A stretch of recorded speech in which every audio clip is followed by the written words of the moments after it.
ho aminareo ny fahasoavana sy ny fiadanana avy amin'ilay taloha ankehitriny ary ho avy amin'ny fanafito izay anoloan'ny seza fiandrianany, ary avy amin'ny Jesosy Kristy vavolombelona marina sy lamatoa amin'ny maty ary lehibe ny mpanjaka ny tany.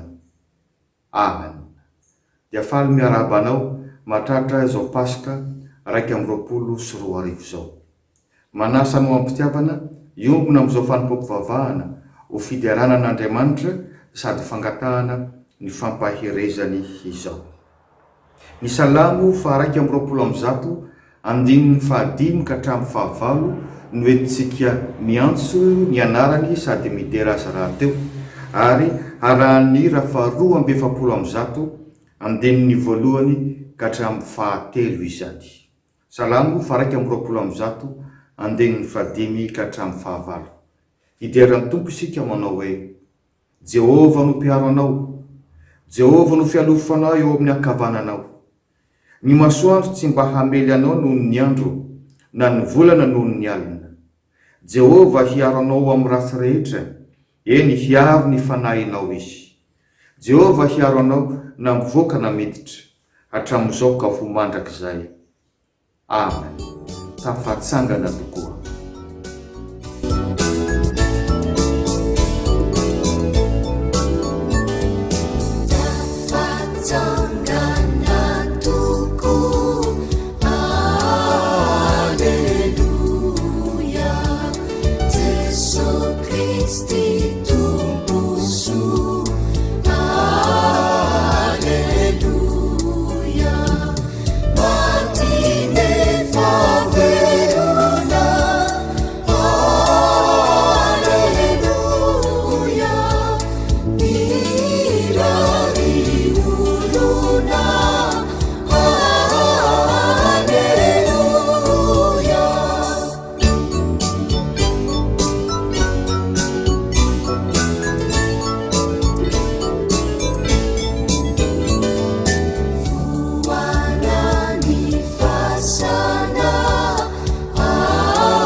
Ivavaka isika riavana, midera sy mankalaza anao izay, Andriamanitra rainay, ray be fitiavana sy famindrampo, ray tompon'ny fiainanay, tompon'ny finoanay. Misaotra anao izay, mahatratra izao Pasika 2024 izao. Na dia ao anatin'ny fotoan-tsarotra raha dia tsapanay fa mitondra fandresena hatrany eo amin'ny fiainanay ianao. Ary dia ianao mihitsy no homeny voninahitra raha mbola velonaina koa izay. Ianao no hankalazainay ary miombona amin'ny olona masina maneran-tany izay amin'izany. Koa raiso ny hira fiderana, raiso ny tenin'Andriamanitra izay fampizarana ho fanomezam-boninahitra anao indray ary ho fanamafisan'orona ny fanjakanao ety an-tany. Dia hialoha lalana sahady izay rehetra ho tanterahana eto ianao ry Tompo, ka hikasika ny fon'ny olona ampahery izay efa manantona anao ary hamerina amin'ny fitiavana voalohany indray izay efa nanalavitra anao. Dia amin'ny anaranao Ary Jesosy Kristy nanaovanay izany vavaka izany. Amen. Andre ny tenin'Andriamanitra izay ho vakiana isika izao ry havana, ka ny hira efa velona amin'ny Tompo andininy voalohany sy fahatelo, hira 820 no ataontsika mialohan'izany.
Ivavakarsika mialohan'ny hamakiana ny ten'Andriamanitra.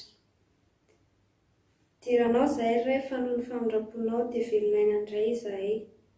Tonga ankehitriny ny fotoana makiana sy noana ny teninao. Ary tsainonay Tompo ilay fanahy maherinao mba hatakaranay sy iainanay izay sitrakao. Indreto izahay fa mangetaeta fampaherezana avy aminao. Ataovy mahita zava-mahagaga avy amin'ny teninao izahay anio, ka mba ho tonga fanahy sy ho fiainanao anay izany. Mitenena Tompo fa miainanao izahay. Amin'ny anaran'i Jesosy. Amen. Ny tenin'Andriamanitra voalahatra ho vakiana anio dia izay hita amin'ny filazantsara araka ny Matio. Matio 7:20 ka hatramin'ny 10. Rehefa hitantsika dia ho vakiana amin'ny anaran'ny Tompo. Ary tamin'ny aliny sabata raha vao nazava ratsy ny andro voalohany amin'ny herinandro, dia avy izany fasa Maria Magdalena sy ilay Maria anankiray. Ary indro nisy horohoro-tany mafy, fa nisy anjelin'ny Tompo nidina avy tany an-danitra, dia nakeo ka nanakodiany vato dia nipetraka teo amboniny. Ary ny fijery azy dia tahaka ny elatra, ary ny fitafiany fotsy tahaka ny oram-panala. Ary ny mpiambina ny vadipolo ny fatahorana azy ka tonga tahaka ny maty.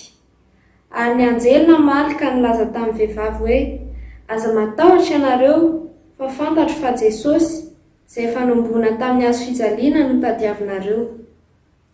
Tsy ato izy fa efa nitsangana arak'izay nolazainy. Avy ka jereo fa taony nandriany Tompo. Ary mandehana faingana ka lazao ny mpianany fa efa nitsangana tamin'ny maty izy.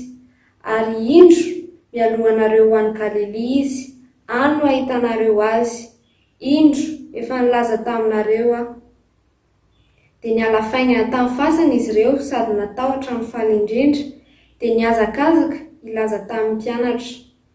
Ary indro Jesosy nifanena ka nanao hoe, finaritra, ary izy ireo nanantona dia niazona ny tombony ka niakohoka teo anatrehany. Dia hoy Jesosy taminy, aza matahotra fa mandeha any, ka sao makany Galiliny rahalahiko, fa any no ahitanay. Ray Masino, manamasinanay amin'ny fahamarinana, miteninao ny fahamarinana. Amen. Ny hira fanampiny fahaenina, ny teninao ka ny andinin'ny voalohany ihany no hataontsika izao, fiomanana handray ny afatr'Andriamanitra.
Mateo 7:20 ka hatramin'ny 10.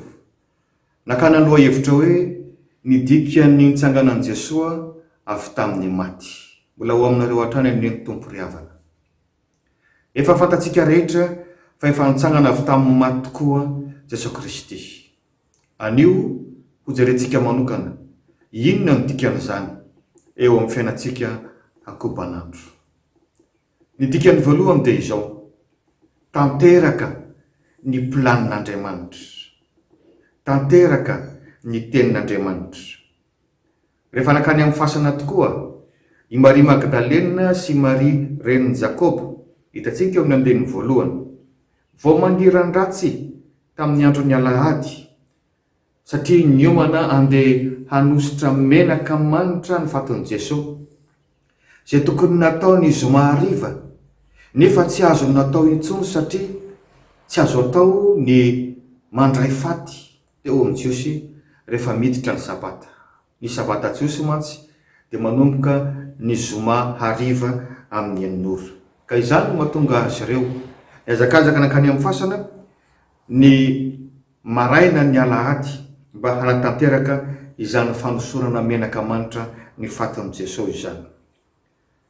Ny vehivavy tokoa teo amin'ny Jiosy, na dia tsy nomendanja loatra aza tamin'ny lafin-javatra maro, dia nanana anjarana toerana lehibe kosa tamin'ny fikarakarana, ny fahaterahana sy ny fahafatesana. Anjaran'izy ireo ny manositra ity menaka manitra ity. Raha tsorina ity menaka manitra ity dia mitovitovy amin'ny formole amin'ny androntsika ankehitriny. Atao mba tsy hasimba vetivety ilay vatana maty, ary tsy amparitaka koa izay mety aretina avy ao anatiny. Rehefa nanakaiky ny fasana nefa ireto vehivavy ireto, araka ny voalaza amin'ny andinin'ny 2 ka hatramin'ny 4, dia nisy anjelon'ny tompo, ary izay nahita dia nilaza fa nidina avy tany an-danitra tahaka ny elatra lehibe, ny akanjo fotsy madio ranoray, ary avy hatrany dia nanakodia ny vato lehibe izay manarona ny fasana, tahaka an'iray ny vavahady vato lehibe amin'ny rova malagasy ireny zany riavana. Ary rehefa avy nanakodia ilay vato lehibe dia nipetraka teo amboniny. Voalaza amin'ny tenin'Andriamanitra fa nisy horohoron-tany nanamafy izany fisehon-javatra zany, ka tsy mahagaga raha natao ohatra mipiambina ka tonga toy ny maty. Rehefa avy eo hitantsika eo amin'ny andinin'ny 5 sy 9, ny anjely dia miteny tamin'ireo vehivavy nanao hoe: aza matahotra ianareo, fantatro fa Jesosy notadiavinareo, tsy ato izy fa efa nitsangana, avia jereo fataony nandringy. Mijery ny vehivavy dia hita fa foana ny fasana, efa nitsangana izy araka ny voalazany hoy ny 9:4. Jesosy Kristy tokoa mantsy ao amin'ny Mateo 20:9-12 dia efa miteny mialoha hoe ny zanak'olona hatolotra amin'ny jentilisa mba hatao ny fomezana sy ho kapohiny sy hombony amin'ny hazo fijaliana, ary amin'ny andro fahatelo dia hatsangana indray. Izany ry havana no mahatonga antsika milaza eto hoe tanteraka amin'ny tenin'Andriamanitra, tanteraka ny planin'Andriamanitra. Ry havana, izay lazain'ny tenin'Andriamanitra tsy maintsy tanteraka.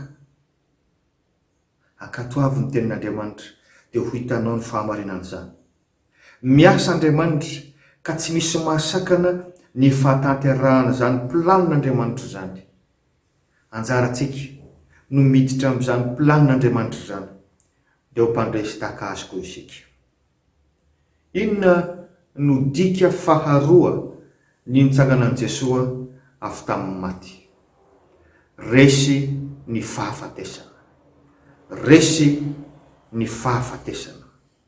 Ny fahafatesana mampatahotra ny velona tokoa izy io. Dingana farany eo amin'ny fiainany tsy ahitany vahaolana intsony, fa dia ambara aminao mazava no resen'Andriamanitra tamin'ny nananganany an'i Jesosy Kristy izany. Atao hoe ny fasana zany lay mampatahotra antsika io, satria itoeran'ny fahafatesana.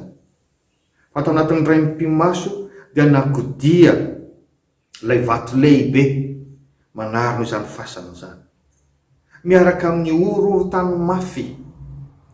Ary ny anjely izay nirahan'Andriamanitra nanakodia izany dia nitaingina teo ambonin'ilay vato lehibe, toy ny kisarin'ilay mpiady naharesy ka manitsaka ny fahavalo resy. Nalain'Andriamanitra teny an-tanan'ny Satana ny an'i Jesosy sy ny tenany ka nianjaanja teo izy. Tena nasehon'Andriamanitra ny heriny fitiavany ry havana. Na dia niady mafy koa aza Satana, fa Andriamanitra ny tompon'ny fandresena farany.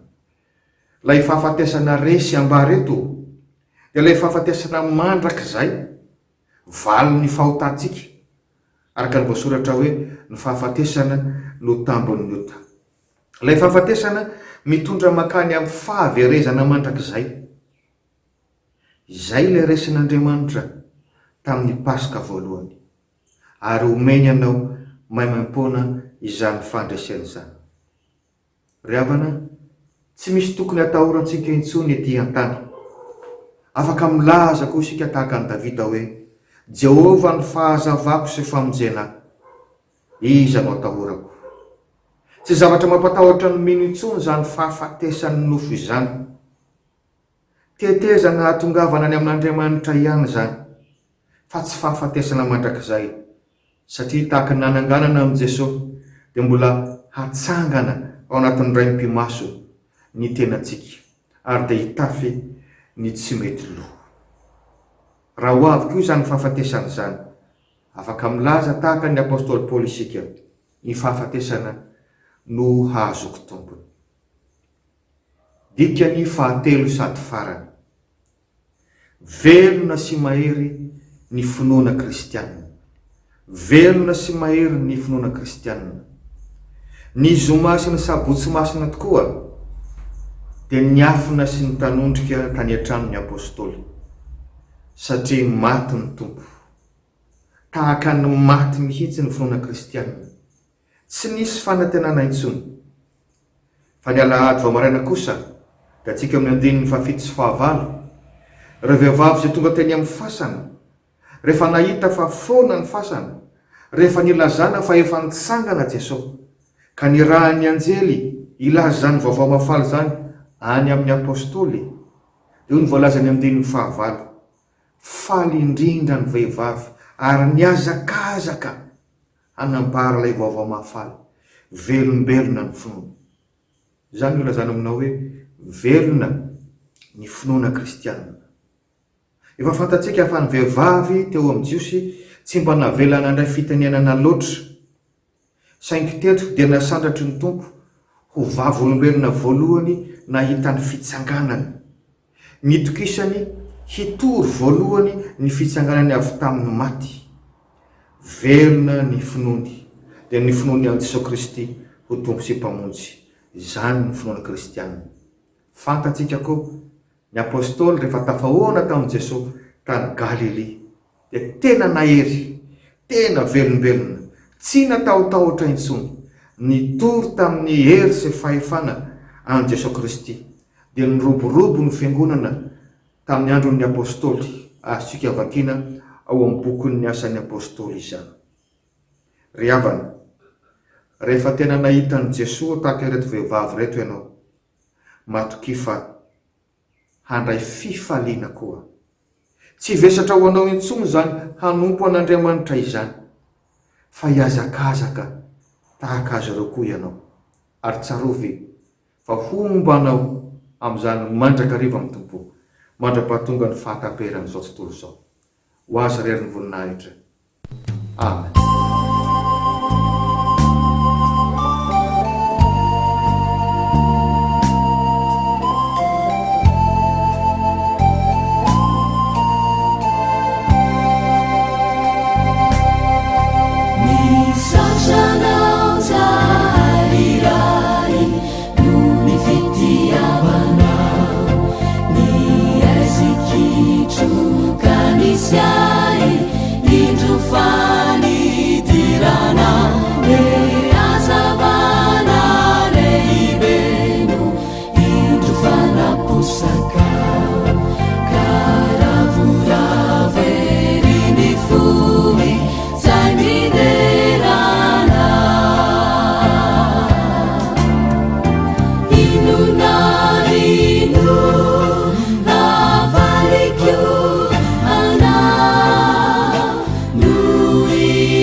Ivavaka isika ry havana, raha eo misaotra anao izahay, nomenao izany hafatra izany, manambara indray mahaka indray aminay fa efa noresenao ny sarotra indrindra, ary efa nofafanao tao amin'ny Jesosy Kristy zanakao ny otanay rehetra, ny fahafatesana mandrakizay tokony nanjoanay, ary dia miombona fandresena miaraka aminy koa izahay.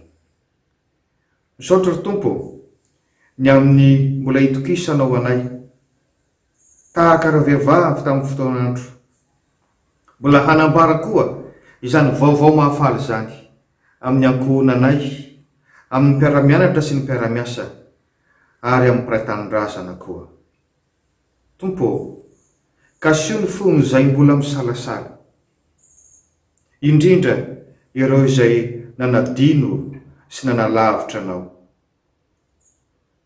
Ampahirezo ireo izay fa miazakazaka manompo anao, mba tsy ho reraka na ho raraka an-dalana, fa hibanjona anao Jesosy Kristy, ilay fanafony any teo ambony hazo fijaliana.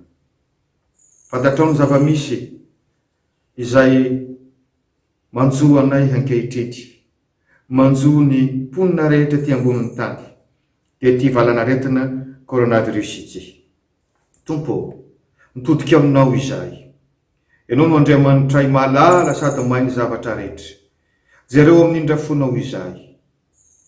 Omeo fahendrena ny mpitondra fanjakana, ahita ny fanapaha-kevitra tsara, mba azona mandamina ny fiarovan-tena, ary ahitana koa izay fomba isorohana izany aretina izany. Omeo fanetretena ny mpitandro filaminana, hahe fampitiavana ny andraikitra izay napetraka taminy. Omeo fahalalana ny mpitsabo isantsokajany, mba ahita ny vaksiny tsara hatrany izay tena mahomby, ary koa ahery amin'ny fitsaboana ny aretina. ianao tompo mahita sy mahalala ireo zay efa tratra n'ity aretina coronavirus ity. Eny mety tsy mahalala akory aza ny olona tratra. Tompo vangeo izy ireo, tompo kasio izy ireo, torotoroy izany fakanaretina zany, ary torotoroy ny fony hitodika sy ahatsiaro anao. Arovy izay tompo, tsy fampitsaratsara manoloana izany valanaretina izany. Arovy izay tsy fanelikilika, ary ampahirezo, ampionony ny ankonana namohy havana. Ho anay rehetra zay mbola miatrika amin'ny fihibohana, vangio zay ry tompo, mo fiainam-pana mendrika ny voninahitra aho, ary aoka mba hahatonga anay ho velombelona amin'ny finoana kristianina indray izao fihibohana izao. Dia ianao tompo no hiaro anay amin'ny asan'ny devoly mitondra korotana, mitondra ahiahy, mitondra tahotra indray sanatry. Ianao mahalala zay rehetra masoa anay, hametrahanay izao herinandro vaovao izao. Ary dia sitrakay no manambatra izany mivavaka izany amin'ny lampianarinao manao hoe: Rainay izay any an-danitra, ho masinina ny eny anaranao, ho tonga ny eny fanjakanao, atao ny eny sitraponao ny ety an-tany tahaka ny eny an-danitra. Omeo anay an'io zay hanina sahaza ao anay, ary mamela ny helokay tahaka ny namelanay izay meloka taminay. Ary aza mitondra anay ho amin'ny fankapana, fa manafahanay amin'ny ratsy, fanao ny fanjakana sy ny hery ary ny voninahitra mandrakizay. Amen. Raha iso amin'ny finoana riavana ny tsodrano tononona ho anao avy amin'ny tompo.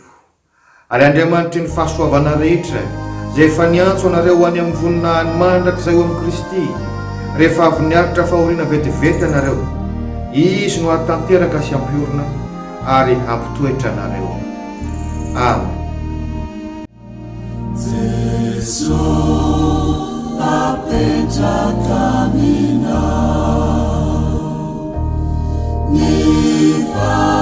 fanahi aku rehetra, ni asabika hati zau, anau kukutimi sifetra. Jesu apetraka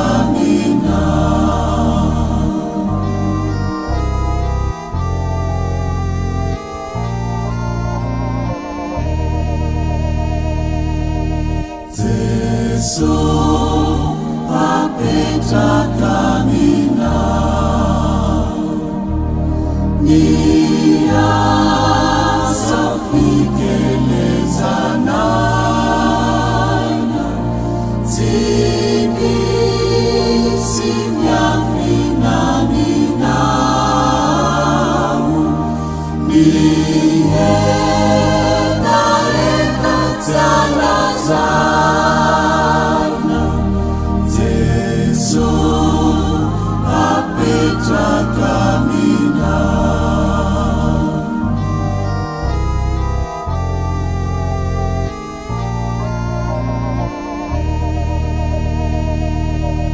Jesu apetraka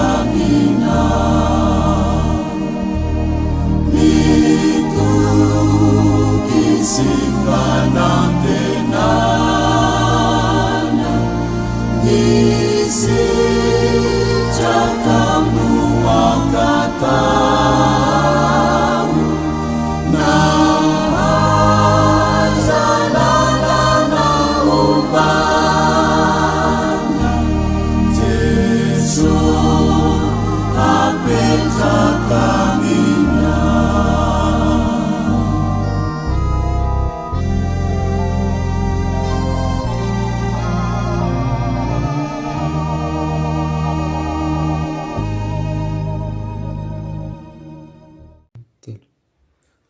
An'Andriamanitra irery ny voninahitra amin'ny anarany Ray sy ny Zanaka ary ny fanahy masina.